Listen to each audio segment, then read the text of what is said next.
Hi, this is Steph with Belladonna Dyes, and today we're going to make a wigwag.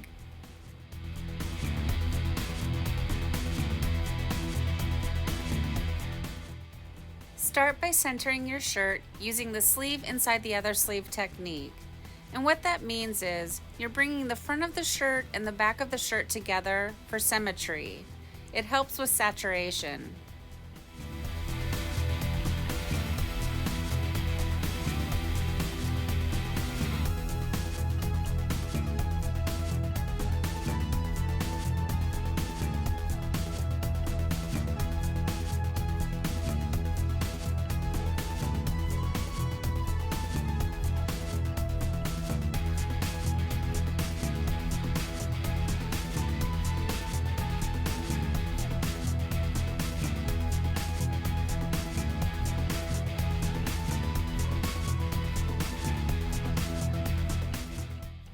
This shirt did not want to cooperate with me, and it was really getting frustrating. I noticed that my last order, I ordered about 100 Gildan shirts from Jiffy. They're just off. Like one sleeve seems to be smaller than the other, and I just am having a lot of difficulty centering these. So I'm going to edit a lot of this out and speed it up. If you've watched me center one shirt, well, you've watched me center them all.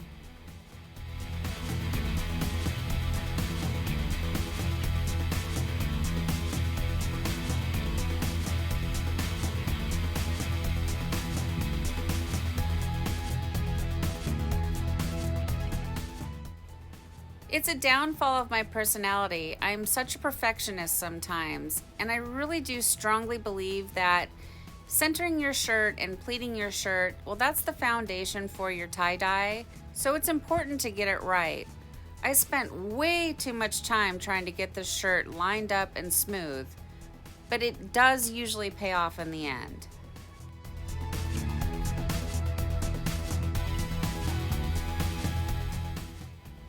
Okay, next you want to use a washable marker and mark out your pattern.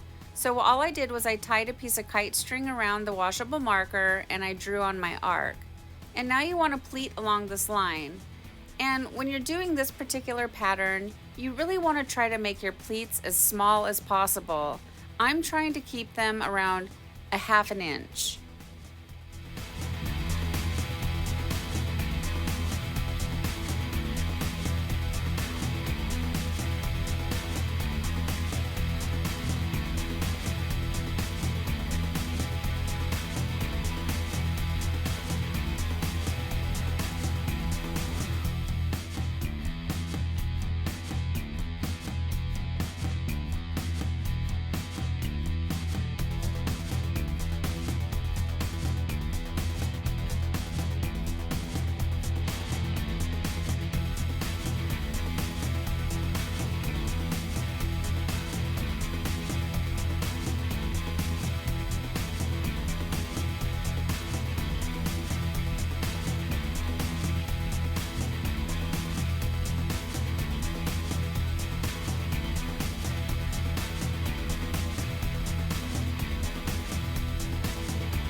Now that you have it all pleated up, it's time to secure it. And for this project, I'm going to be using nylon thread.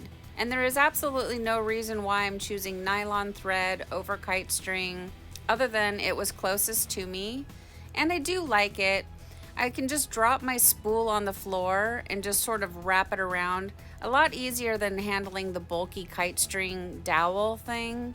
So there is no rhyme or reason. Just pick whichever one you prefer.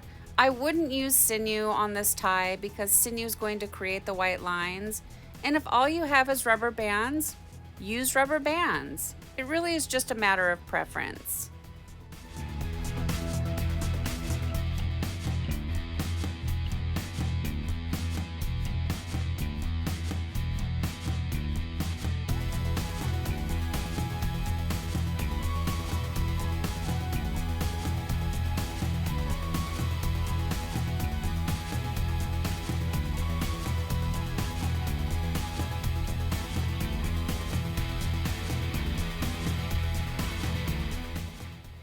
These pleats are so small, I decided to break out the tweezers, but I couldn't find the tweezers that I normally use. I ultimately found them next to the kitchen sink where they're not supposed to be. So I do recommend when you start a wigwag, make sure you have all of your tools near you.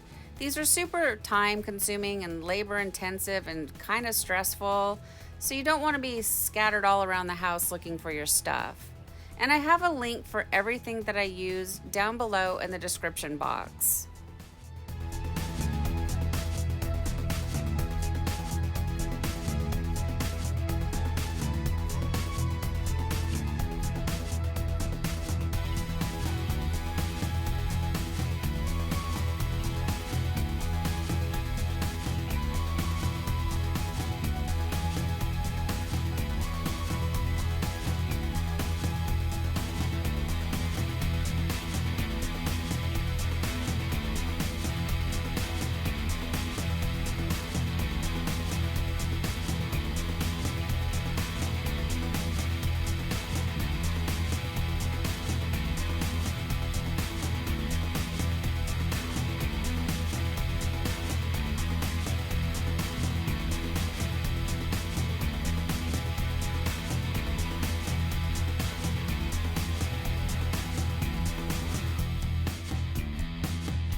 Continue working on your pleats, trying to keep them as short as possible. I am really trying to keep them still at that 1/2 inch all the way to the back. Some of you may have noticed that I started way out on the shirt instead of drawing my half circle right in the very center. And the reason for that is the further away you start from the center, the shorter you can make your pleats. If I would have started about 4 inches from the center of my shirt, as I start to pleat, as I get towards the end, they become taller and taller and taller. This way they remain short the whole time.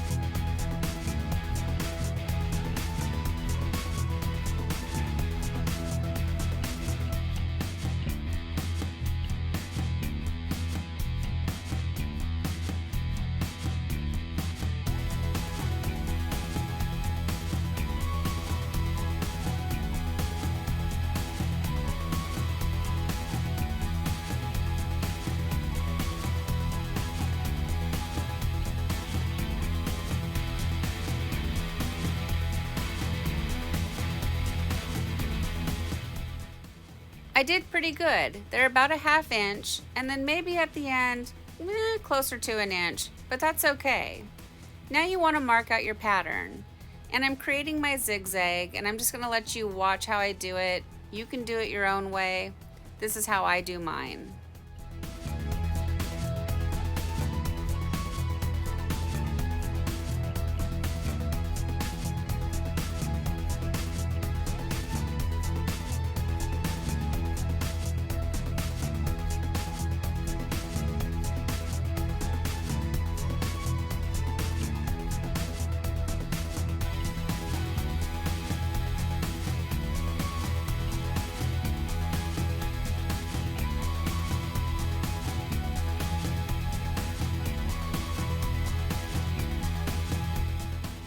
I strongly recommend that when you're drawing on your zigzag, you do it a lot better than I'm doing here. You really do want to make it much more uniform.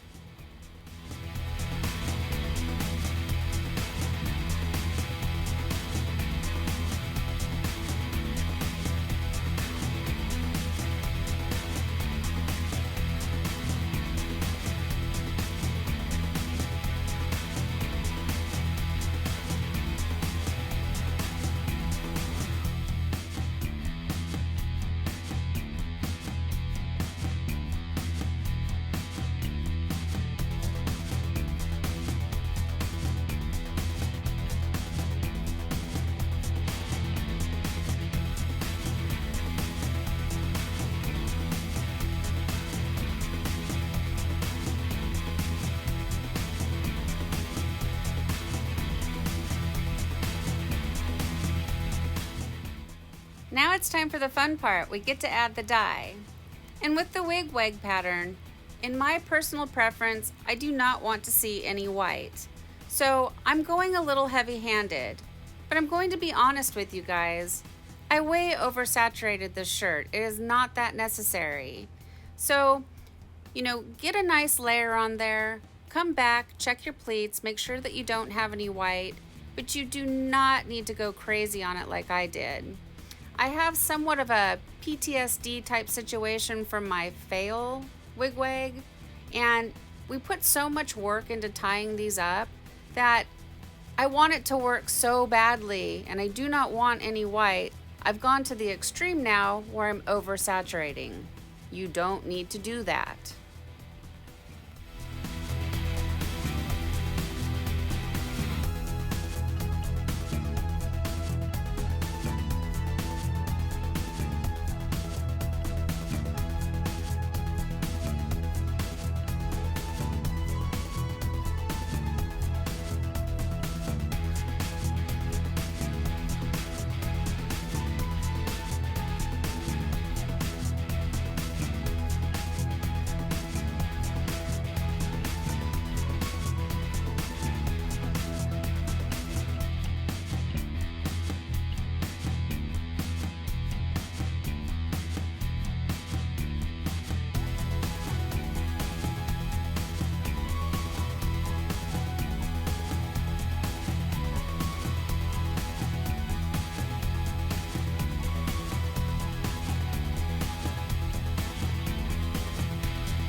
All right, now it's time to flip it over and just repeat everything you did on the front side, on the back side. And look at that oversaturation, guys. That is to the extreme. That is unnecessary.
Once you have all the dye on it, it's time to batch, and you need to let this batch for at least 24 hours. I like to put it inside of a tote, put on the lid, and then set it outside in the heat right now.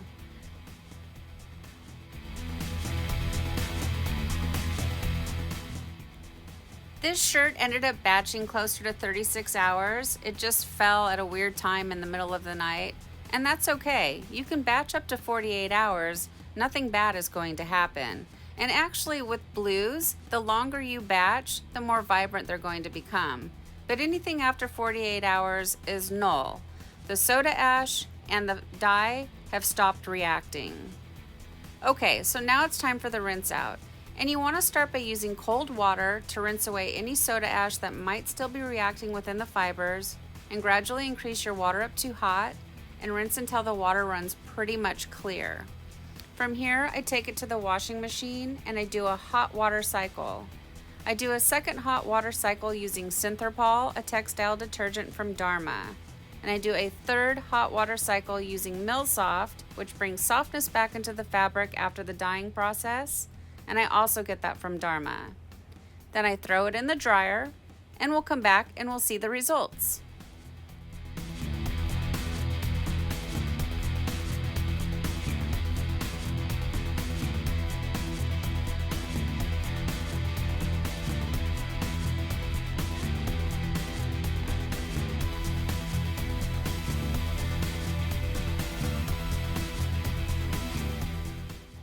Well, here it is, guys. Here's our shirt after it's been washed and dried. I like the color combination. The shape inside the center isn't very round, and I'm not super happy about that. It's still okay, and I could spend an hour beating myself up and telling you everything that I think that's wrong with it. But don't we all do that to ourselves? I wanted it to be a perfect circle in the center, and it's not, but that's okay. I've got great color saturation. There's very little white, so I'm happy about that. And right in the center, it almost looks like somebody's sitting there doing yoga. Do you guys see that? What do you guys think about this shirt? Please leave me some comments down below. I also want to quickly remind you that I do have my links down below in the description box for my social media. And if you guys try out any of my patterns and my tutorials, please share them with me. I would love to see your work. Thank you so much for watching. Please subscribe to my channel, leave a thumbs up, and click the bell and set it to all for future uploads. And remember, have fun tie-dyeing.